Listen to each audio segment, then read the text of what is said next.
तर काही महत्त्वाच्या बातम्यांचा वेगवान आढावा सिटी 60 मधून घेऊया।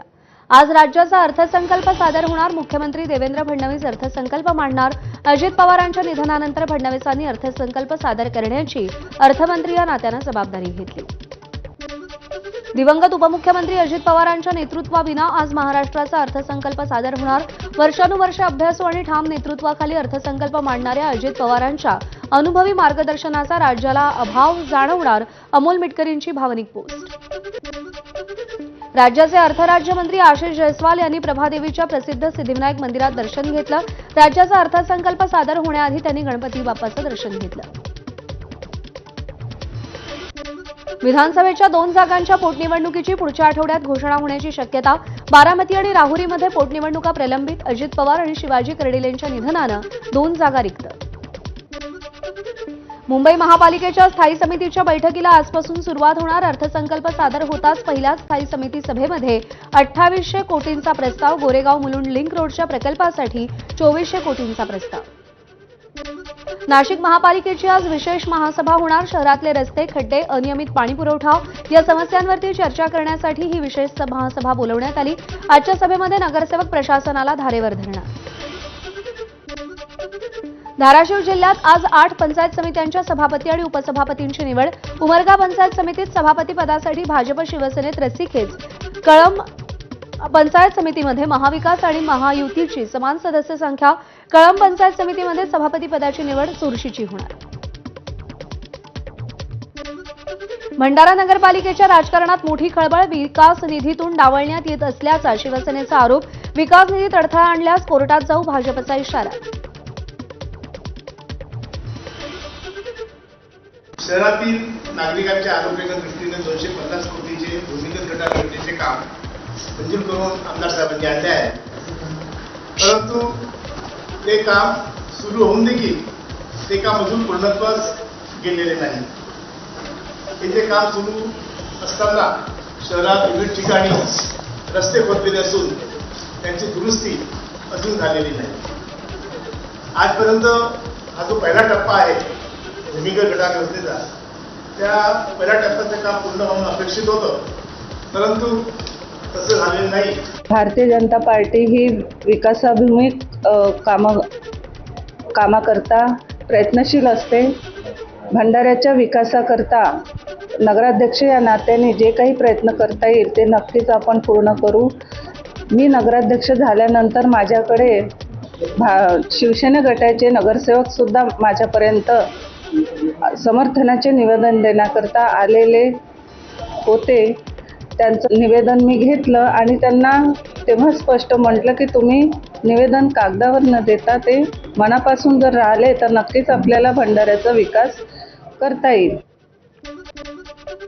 अजित पवारांच्या विमान अपघात प्रकरणी पार्थ पवार आणि कुटुंबीय लवकरच पंतप्रधान नरेंद्र मोदींची भेट घेणार। तर पार्थ पवार राज्यसभेवर निवडून गेल्यानंतर पंतप्रधान मोदींची भेट घेणार। यावेळी सुनेत्रा पवार आणि जय पवार उपस्थित असतील।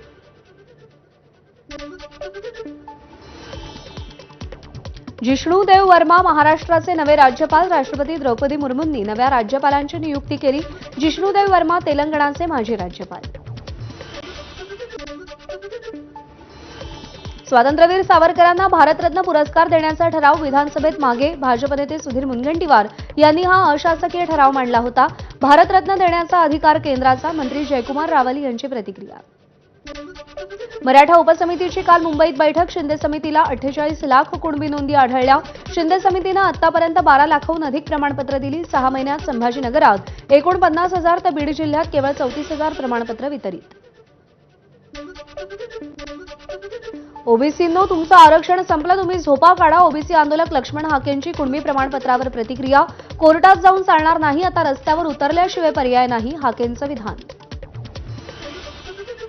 मूळ ओबीसी, सामाजिकदृष्ट्या मागास ओबीसी, बलुतेदार अलुतेदार ओबीसी, भटके विमुक्त जाती जमातीमधला ओबीसी, तुम्ही झोपा काढा, तुमचं रिझर्वेशन संपलेलं आहे। मग भाजप असो किंवा सत्तेतले सगळी माणसं असो, एका बाजूला सांगायचं ओबीसी आमचा डीएनए आहे आणि दुसऱ्या बाजूला मात्र ओबीसीचं आरक्षण शांत डोक्यानं संपवण्याचं महापाप इथल्या सत्ताधाऱ्यांनी केल्याचं आज रोजी आपल्याला बघायला भेटतंय। कोर्टात जाऊन फक्त चालणार नाही, न्यायालयीन दाद मागून चालणार नाही, तर महाराष्ट्रातल्या ओबीसीनी रस्त्यावर उतरल्याशिवाय पर्याय नाही. गेली 2 वर्ष झालं आम्हाला बदनाम केलं जाते, आम्हाला शिव्या दिल्या जात आहेत, आमच्यावरती हल्ले केले जात आहेत. मिठी नदी परिसरात अर्बन फॉरेस्ट उभारण्याची महापालिकेची योजना, मुंबईकरांसाठी पर्यावरणपूरक खुली जागा निर्माण करण्याचा पालिकेचा प्रयत्न, खेळण्याची मैदानं, व्यायामासाठी सुविधा आणि बागाही तयार करणं. मिठी नदी गाळ काढण्याचं काम कंत्राटदारांमार्फत न करता महापालिकेनं विभागीय पद्धतीनं करावं. आमदार अमित साटम यांची मागणी. महापौर रितू तावडे आणि महापालिका आयुक्त भूषण गगराणी यांना पत्र लिहिलं. काही कंत्राटदारांनी निर्माण केलेली मक्तेदारी मोडीत काढता येईल असं मत व्यक्त. उष्ण वाऱ्यांमुळे मुंबईतील कमाल तापमानात वाढ. मुंबईमध्ये काल 38.9 अंश सेल्सिअस तापमानाची नोंद. राज्यातले बिबटे आता गुजरातला पाठवणार. राज्यातले जवळपास 50 बिबटे वंताराला पाठवण्याचा निर्णय. वनमंत्री गणेश नाईक आणि वंतारा व्यवस्थापनामध्ये करार. वन विभागाच्या निर्णयानंतर विरोधक आक्रमक होण्याची शक्यता. नाशिक जिल्ह्यात 12 तालुक्यात टँकरची आवश्यकता भासणार. यामध्ये 423 गावं तर 652 वाड्यांचा समावेश. नाशिक जिल्हा परिषदेनं यंदाचा 7.5 कोटींचा पाणी टंचाई आराखडा तयार केला. संभाव्य पाणी टंचाई दूर करण्यासाठी 162 टँकरनं पाणी पुरवठा केला जाणार. जो आपण आराखडा तयार केलेला आहे तो 652 वाडे आहेत, वाड्या वस्ती आहेत, आदिवासी पाडे आहेत आणि 423 गाव आहेत यांच्यासाठी तयार केलेला आहे. याचा अर्थ असा नाही की सगळीकडेच पाण्याची गरज पडेल, पण आपण मॅक्सिमम कव्हरेज आणि प्लॅनिंग करून ठेवलेलं आहे. आणि सर्वांना सूचना ह्या आहेत ग्रामपंचायत लेवलला आणि ग्रामपंचायत अधिकारी असतील किंवा ग्रामस्थांना की जसं त्यांना पाण्याची टंचाई भासेल तसं ते आपल्या यंत्रणेमार्फत, बीडीओ मार्फत, तहसीलदारांच्या मार्फत आपणास कळवतील आणि आपण लगेच टँकर किंवा विहिरी अधिग्रहित करायचे असतील ते चालू करून देऊ. नागपूर पालिकेच्या नाग, पिवळी आणि पोहरा नदी स्वच्छता अभियानाचा शुभारंभ. महानगरपालिकेतर्फे नद्यांचं पात्र पूर्णपणे स्वच्छ करून पावसाळ्यात पाणी सुरळीत वाहण्यासाठी मोहीम हाती.